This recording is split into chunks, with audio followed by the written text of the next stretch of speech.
At Uptown Drapes, we want the Romans that you choose to be customized for your very own windows.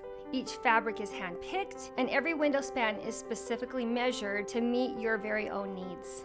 But along with the fabric choice, it's also really important to decide how your Roman is going to be hung and installed in your space. There's actually 4 different ways that you can hang your Roman. You can do an outside mount as a waterfall style and also an inside mount as a waterfall style. There's also an outside mount with a front-facing valance and an inside mount with a front-facing valance.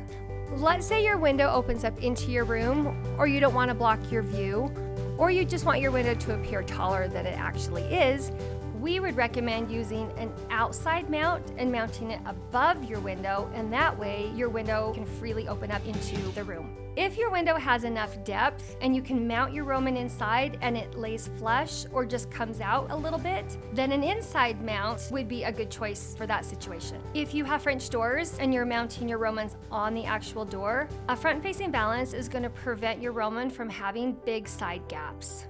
These are just some tips to consider when you're ordering your own Roman shades. But ultimately, the decision is yours, so make it custom with Uptown Drapes.